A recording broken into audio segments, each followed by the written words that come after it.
Yun o mga katim. Naghanap na naman ng mga ano. Bida-bidawan. Ito isa. Social, di ba? Habang naguhugas, nanonood. Nabagsak. Parang Pilipina naman yan. Parang Pinay. Ano ba yan? Hindi, ito parang. Ayun. Siya. Di ba?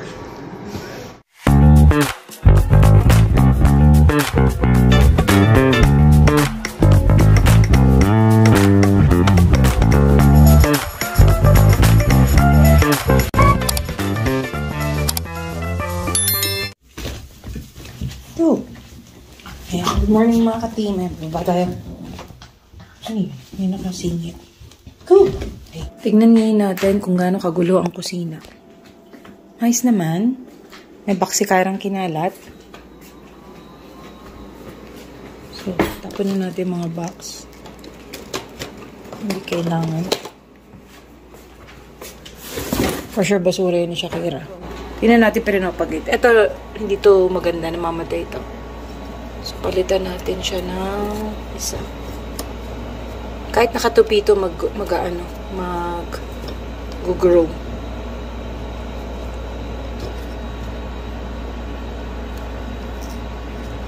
Saka mahalaga lang.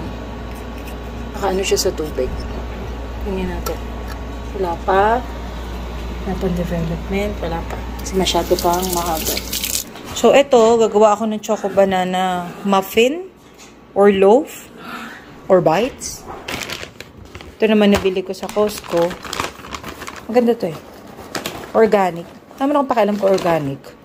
Parang wa ako care. Pero, kasi tingnan niyo ingredients. Spinach, kalye, tanga, kale, red bell pepper, carrot. So, healthy siya. 80 calories. May sugar ba yan? 1% lang ang sugar. Huwag tayo ng ano. Tag dito. Java rice. Gan ko lang siya ng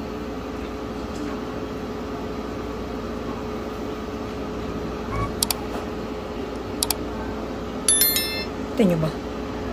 Parsley. Wow, okay ito. Balan.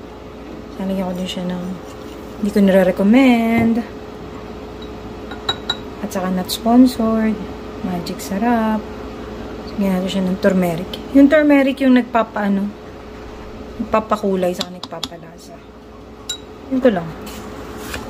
Tapos dapat to, midway ng cooking, aanihin nyo to, haluin.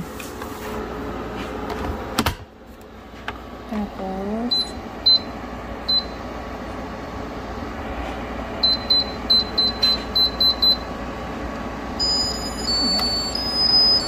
baka natampa kayo?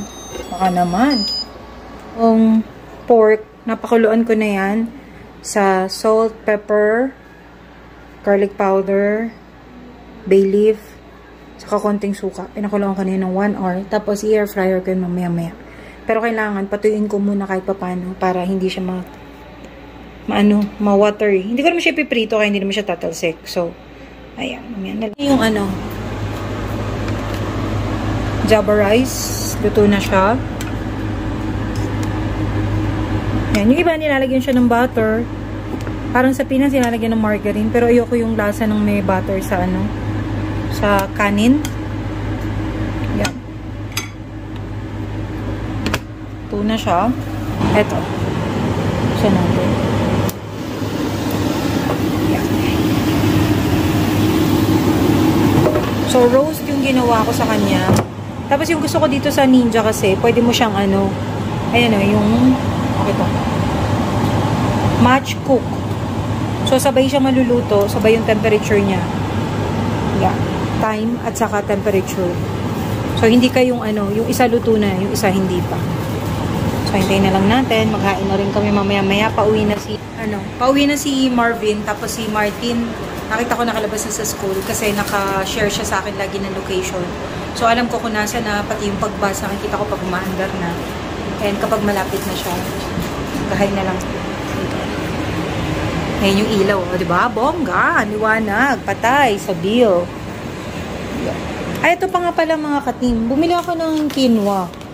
Sabi nila, parang nga hindi magra-rice. Nagra-rice ako, pero parang simula noong February, hindi pa ako nag-rice. Palagay ko ngayon lang dahil matutukso ako dun sa Java. Ang lakas ng mga ano, no? Ito daw yung replacement sa rice. Meron din naman ako dyan na ano, anong tawag dun? Cauliflower. Pero nasa freezer. Ito gusto ko to i-try eh. Parang kanin na din daw. So siguro susubukan ko na to para masanay na ako. Marami nagsasabi sa akin nito pero hindi ko pa siya nasubukan. Na-try na naman. Pero ngayon, malay natin. Saka mura kasi sa Costco. Ano lang to? $11 yata. $11.99. Yung mga katimo, luto na yung ano. Ito na yung Java rice. Ito yung sausawan. Si Marty nasa baba. Tapos ito na yung pork belly. Ni-roast ko siya ng 17 minutes. Tapos in-air fry ko siya. So kakat na lang natin. Ito yung natira kahapon na sinigang. So, para may sabaw tayo. Tapos andito na si Katim. Wow. Sinintay na lang natin isa. Ando na sa basement. Ay, taray, basement. Sa garage lang pala. Ayan. Kakain na tayo. Yum, yum. Okay. So, ano? Sarap? Sure ba, ha? Masarap? 5 mabuhay stars? Wow. Yes. Then may kanin ni Bin. White rice. Taray. Hindi kasi siya taga-ubos nun eh. Ito suka, oh. Wow. A few moments later. Itong kwarto na to. Parang 1 linggo ko na itong inaayos. As in. Hindi ka na mag-declutter. Pero, dami mo nakikita. Marami akong gamit dun sa business. Yung dati kong business na, ginagawa ko pa rin naman siya ngayon pag may umu-order. Pero, seasonal siya kasi, usually umorder sila pag graduation, Teacher's Day, farewell, churba, Christmas. Hindi ko alam kung yung Easter sinasama nila kasi parang Easter pa mga bata yun. Or baka sa Easter break. So, yung business ko na customize, ang daming gamit nun, ang dami ko ng tumblers, ang dami kong puhunan doon, hindi ko naman na, alam niyo yun, natutulog yung puhunan. Kaya, ang dami-dami kong gamit, ang dami-dami kong pang arts and crafts, even pang sewing. Yung sewing, hindi ko kasi siya maisip na ibenta dahil alam ko magagamit ko naman yun kahit sa mga damit namin. Although hindi ko magaling na mananahi. Pero yung nanay ko napakagaling na mananahi nun. Kilalang kilala yun sa buong mundo. Buong mundo talaga. Kilalang kilala yun talaga sa amin. 30 years yata siya o 20 plus years siyang nanahi sa Saudi. Tapos meron siyang naging mga shop and boutique sa QC. Now, yung mga pang arts and crafts ko, sobrang dami. Pag kasi bumili ako, kunwari nagustuhan ko, kinukumpleto ko yung supply. Kinukumpleto ko talaga. As in, ayoko nang kulang ako. Pag sinabing pang business na arts and craft, kailangan, ng pang customize, meron ako ng cutter, meron ako ng heat press, meron ako maliit na heat press, tapos meron akong isa pang heat press na pang t-shirt lang na pwede ko lang ipatong na gano'n. Tapos, pag sinabing kailangan ng vinyl no, lahat ng klase ng vinyl, temporary, permanent, metallic, transfer. Tapos, ang natutunan ko yung sublimation. Bili din ako ng printer for sublimation. Nabili ko yun ng 300 plus.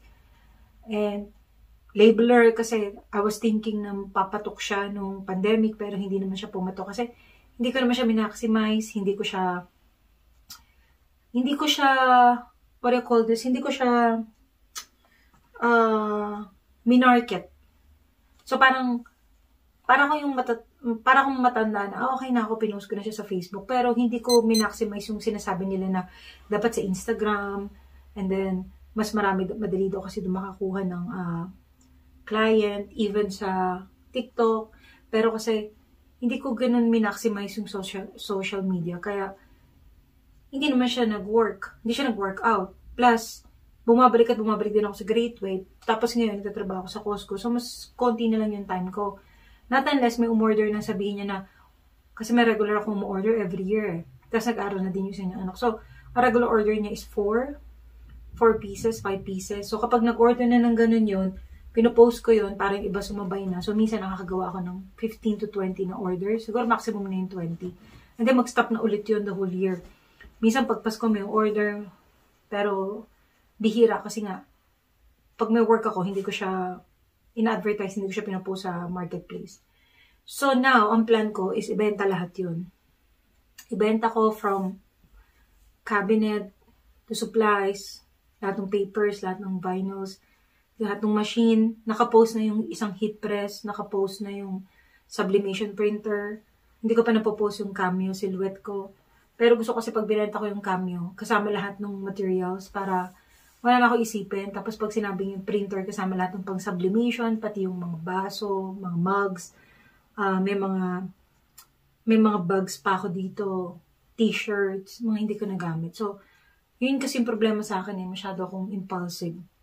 So, binibili ko talaga. Ayoko kasi nung may kulang ako. So, now, ang dami ko sobra. Kaya yan, dami ko ditong kalat. Mga plans kami ni Bina. Ewan ko. Siguro, magulo pa yung utak ko kung ano ba talaga yung gagawin namin? Ano ba talaga yung sa tingin ko na makakatulong sa amin na to improve our financial and yung lifestyle or yung life namin. Parang this year naisip ko na ang bilis ng panahon. Gaganon ka lang, magbabago na yung buhay. So, ayoko naman siya i-waste na, sige, trabaho lang tayo, trabaho, okay na tayo sa ganito. Parang kailangan mo siya ngayon ng konting, spices para medyo sumaya ka naman. Yun. So, parang, pag sinasabi nila, may anxiety ka ba? Feeling ko may anxiety na nga ako kasi sa paulit-ulit nga ako dun sa panganay ko. Anak, feeling ko nagkaka-anxiety na ako. Kasi pag ang dami-dami tumatakbo sa isip ko, natataranta ako, naguguluhan ako. Pero kailangan ko huminga para, teka lang, ayusin muna natin. So ngayon, maraming sinabi sa akin, may mga sinabi sa akin bagay sabi na parang, nagkakaroon ako ng realization, oh nga no, bakit? Bakit hindi? Bakit hindi namin i-try? Ba't di namin gawin? Ba't di namin subukan? Bakit hindi mo i-take yung risk? Alam mo yun yung mga ganon. So, hindi ko pa siya gano'ng iniintindi ngayon. Pero nasa utak ko na siya. Kumaga parang, teka lang, may nakapili. Ang bilis ng araw, ang bilis ng panahon. Kung papagurin mo yung katawan mo para magpakaalipin sa trabaho, tatanda na lang tayo ng gano'n. Kailangan may gawin tayong bagay para gumaan siya. Para, happy naman ako sa Costco, hello. Ano siya, nung una, syempre na-shock ako, diba? Dahil, oh my God, ang bigat.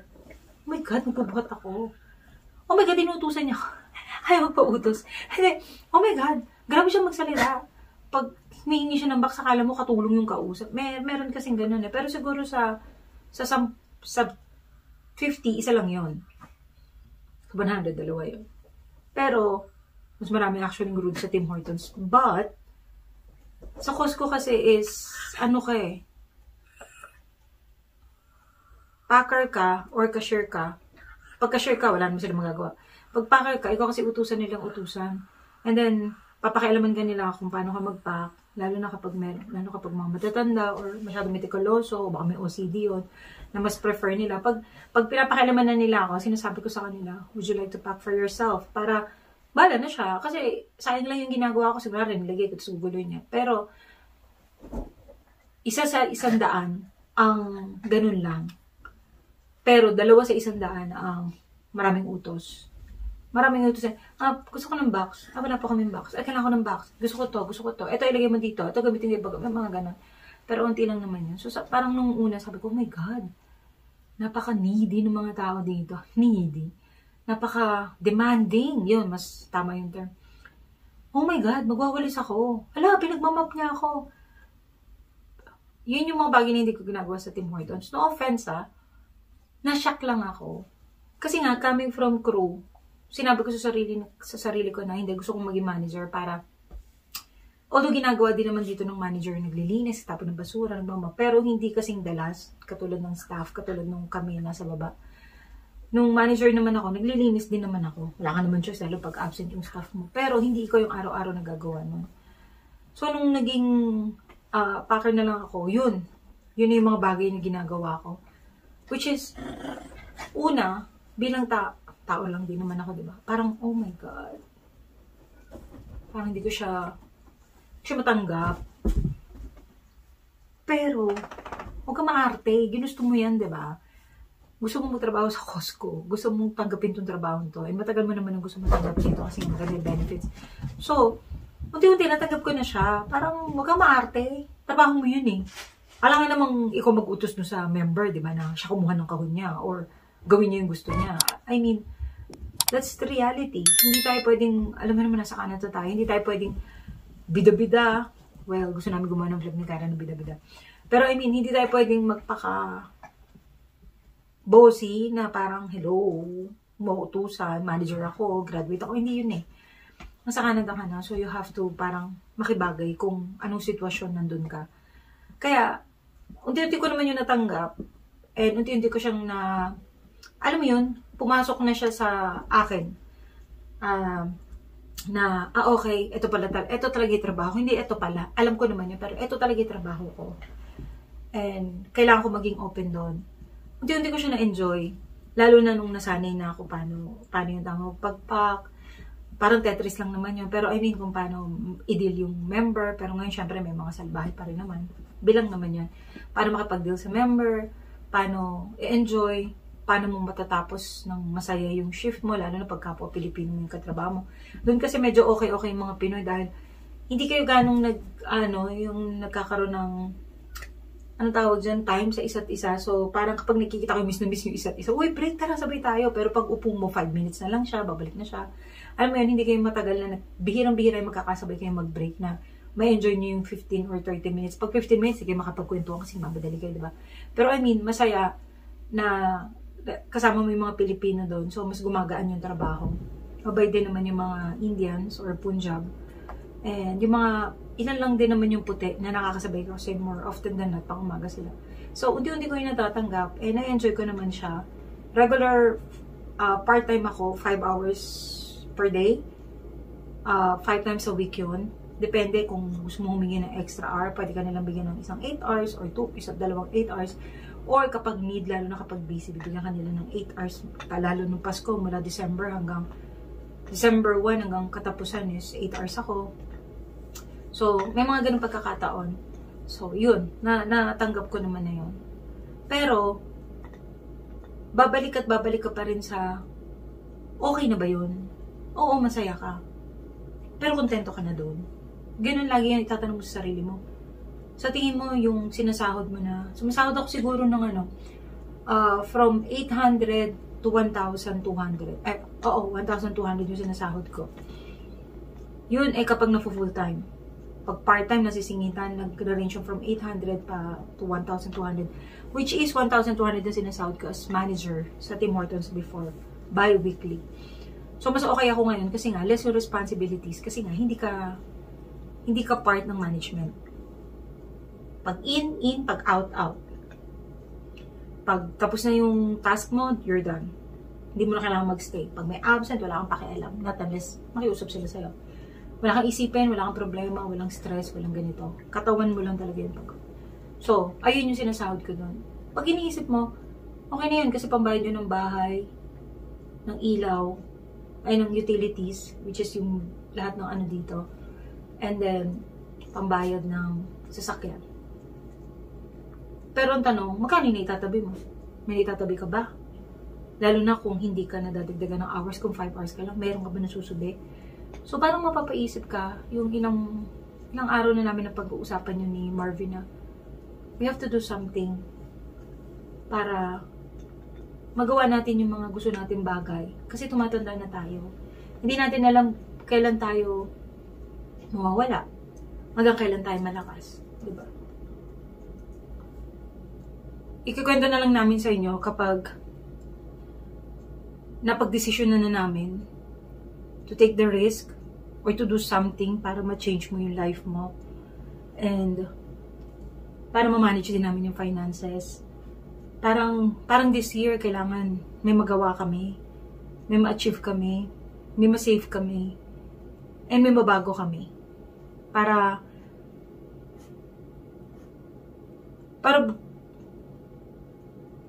bago man magpantay yung paa mo. Nagpapantay ba yun? Hindi ko alam. Parang nang namatay yung daddy ko, parang ganun nakita ko. Anyways, ano siya, bago mawala yung buhay mo, may nagawa kang tama para sa sarili mo. Alam ko namang may nagagawa kaming tama. Tulad ng pagpunta ko sa Canada, tulad ng pagkuha ko sa pamilya ko, mga bagay na hindi ko kayang ibigay sa kanila sa Pinas. Kahit pa paano, proud naman ako sa sarili ko na meron akong nagawa para sa amin, sa pamilya ko. Pero yung sa amin naman, kami naman ni Marvin, nag-start kasi kami na buntis agad ako. Alam ko, nakwento ko naman yun sa paano kami nagkakilala, di ba? Na parang nag-start agad yung family. Hindi namin na-enjoy yung courting, yung dating, walang ganun. Diretso. Agad kami, magjowa agad kami, and then nagka-baby agad kami. Sabi nga ni Kyra, accident kasi ako, di ba mama? No. Masasabi mo siyang term na accident, pero that is a sweet accident. Kasi syempre, nagkaroon ako ng anak. Napakabait na anak, di ba? Tapos nasundan siya ni Martin. So, may mga bagay na hindi mo plinano, pero binigay sa inyo ng Diyos. So, ganun kami ni Bin, dire-diretso. So, parang hindi namin nadaanan yung, paano ba i-enjoy yun, yung dalawa lang kayo. Hindi naman namin pwedeng enjoy na dalawa lang kami ngayon. Pero, mas masaya kasi kasama na namin sila. So, may mga bagay na gusto na namin, tara, gawin naman natin kasi hindi natin nagawa noon siguro naman ngayon kahit pa paano maisisingit natin. Ayusin lang natin yung finances, and then mag-plan tayo, ano bang pwede natin gawin, paano tayo makakasave, ano yung pwedeng maging extra income natin, and ano yung pwede nating baguhin sa buhay natin para ma-enjoy natin yung nalalabing panahon natin sa mundo. Diyos ko, nasa gitna na tayo, di ba? Nagpasa nga tayo sa gitna kasi alam ko 40 yung gitna na ngayon hindi na 50. Bihira na yung umaabot ng 100 years. And I don't think gusto ko mabuhay up to 90 years old. Parang hindi yun yung, hindi ko na pinapangarap yun. So anyways, yun. Ngayon, pag meron na kaming nagawa, ayan, isi-share namin sa inyo kung ano may mapag-desisyon na namin.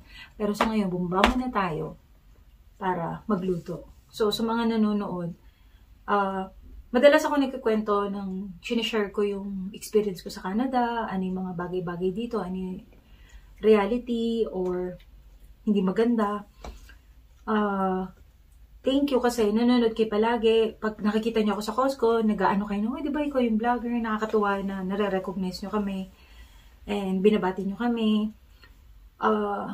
Doon sa mga tao na natutuwa sa amin kasi nakakatulong daw kami. And sa muting paraan, nakakapagbigay kami ng inspirasyon o ng idea para sa mga bago o luma sa Canada na maaring na-experience namin, and then nakapagbigay kami ng konting advice kung paano i-work out yung ganung sitwasyon. Thank you. Thank you din doon sa mga nagbabash. Thank you din doon sa mga negative comments. Thank you din doon sa mga nonsense na comments. Kasi you took time, di ba? Para makapag-type doon and makapagsabi ka ng bagay na hindi maganda. I appreciate that kasi minsan na-offend ako pero nagiging siya motivation. Or minsan nagiging realization na, nga na, may point naman siya. Minsan hindi ko na siya sinasagot kasi out of yung parang reaction ko, hindi maganda. Pero pagkatapos kasi nung lagi kong iniisip na, teka lang, 1, 2, 3, 4, 5, sibilang ako 10 na, teka lang, may tama yata sa sinabi niya. And then, aanayin ko na lang, oo nga, siguro nga tama yun. Tapos si Bin ang sasagot dun, kasi si Bin mabait yung mag-reply. Ako kasi may pagkamaldita ako mag-reply. So, si Bin ang sumasagot dun. Thank you sa inyong lahat.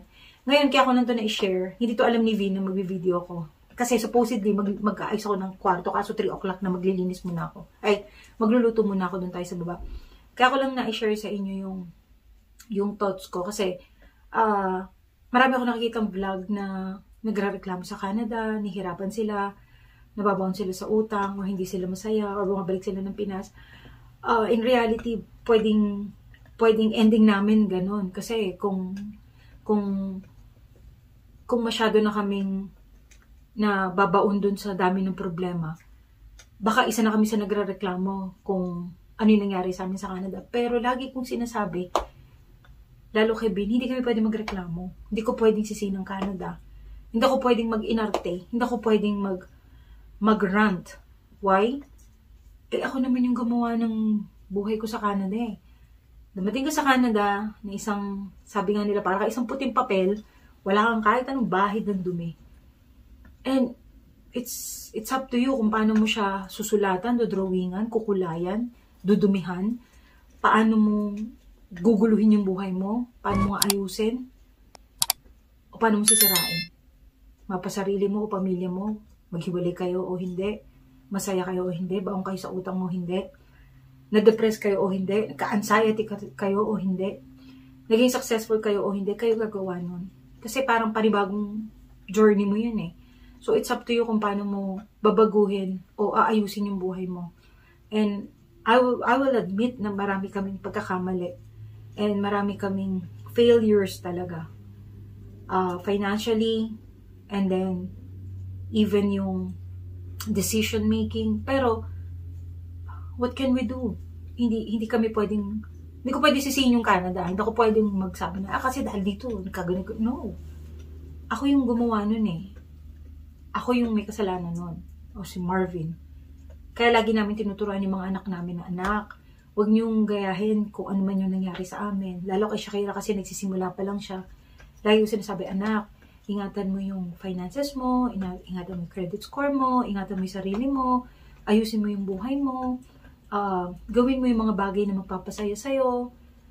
Tapos, kung ano yung gusto mo i-achieve mo, kahit kay Martin, o mag-decide ka habang bata ka, i-clear mo yung mind mo.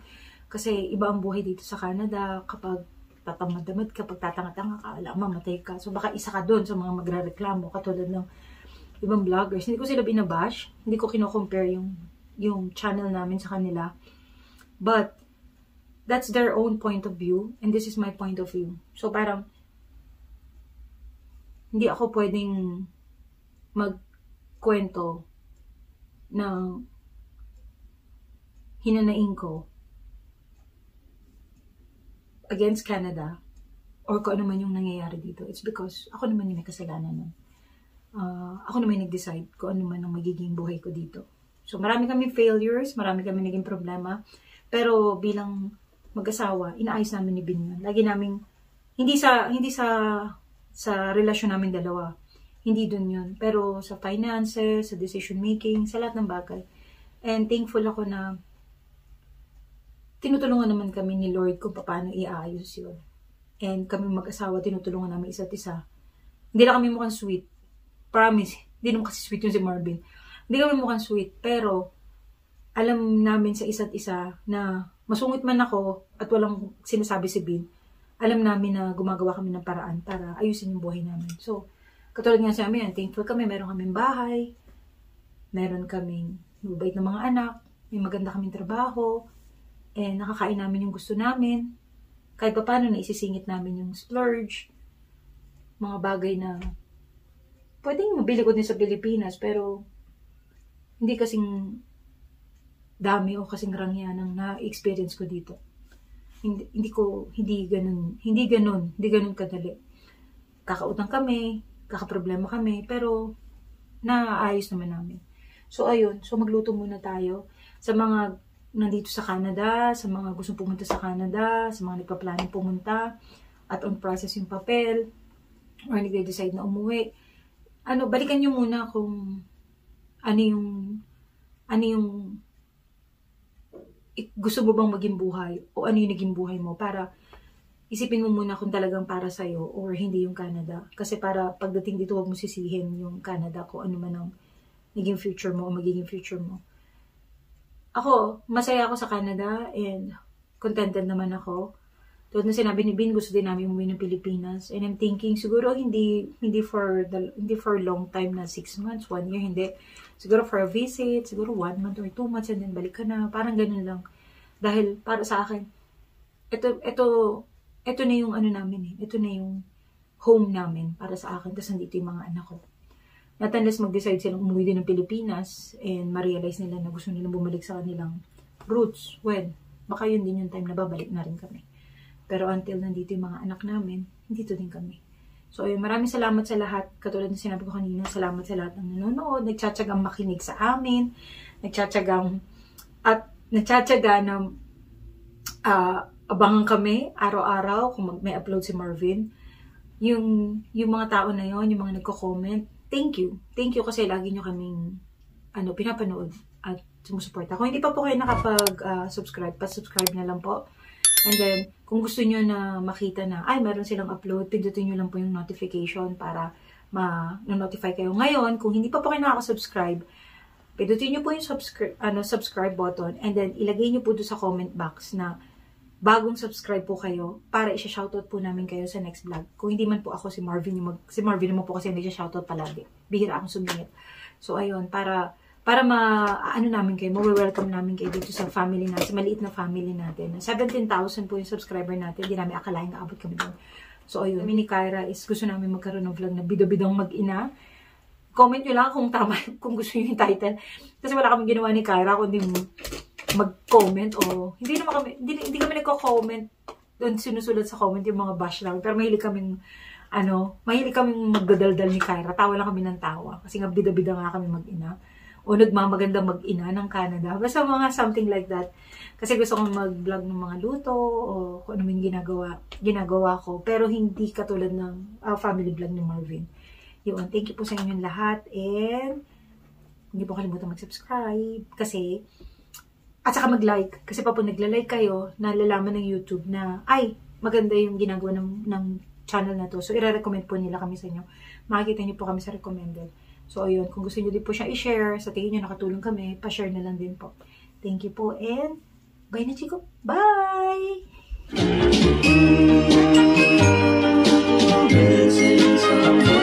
Missing someone